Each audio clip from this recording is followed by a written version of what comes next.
ताज्या बातम्यांसाठी महान करेला सबस्क्राइब करा आणि बेल आयकॉनला क्लिक करा। कोथळी समडोळी बंधाऱ्यामुळे नळपाणी पुरवठा व शेतजमिनीचा प्रश्न सुटणार, आमदार राजेंद्र पाटील यड्रावकर। कोथळी समडोळी बंधाऱ्यामुळे 30 गावांचा नळपाणी पुरवठा प्रश्न व 4,500 हेक्टर शेतजमिनीचा प्रश्न बंधाऱ्याच्या पिलरची मोठी पडझड झाल्याने तसेच बांधकाम कमकुवत होऊन बंधाऱ्यास धोका निर्माण होऊन बंधाऱ्याचे अस्तित्व धोक्यात आले होते। येथील शेतकऱ्यांचा व पिण्याच्या पाण्याचा भविष्यात पाणी प्रश्न ऐरणीवर येण्याची शक्यता निर्माण झाल्याने येथील शेतकरी व ग्रामस्थ चिंतेत होते। शेतकऱ्यांच्या मागणीनुसार पाठपुरावा करून या बंधाऱ्यासाठी 6,73,00,000 रुपयांचा निधी मंजूर केला असल्याची माहिती आमदार राजेंद्र पाटील यड्रावकर यांनी दिली।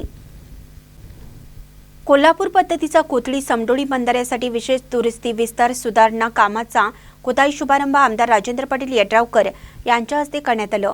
यावेळी ते बोलत होते। या प्रसंगी कोथळी, तानोळी व समडोळी येथील ग्रामपंचायत पदाधिकारी सह मान्यवर उपस्थित होते। स्वागत संजय नांदणी यांनी केलं। आमदार राजेंद्र पाटील यड्रावकर यांनी प्रयत्न करून निधी आणल्याबद्दल त्यांचा कोथळी, तानोळी, समडोळी सह परिसरातील गावच्या वतीनं विशेष सत्कार करण्यात आला।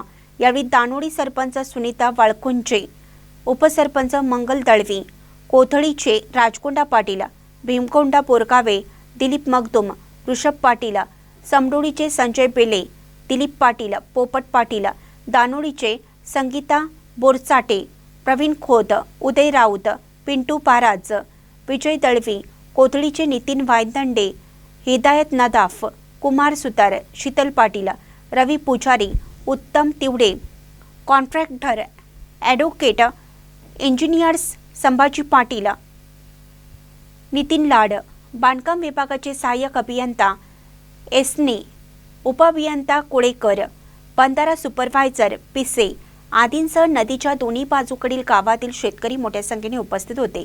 महानकरी न्यूजसाठी सुभाष शिंगळे, कोथळी।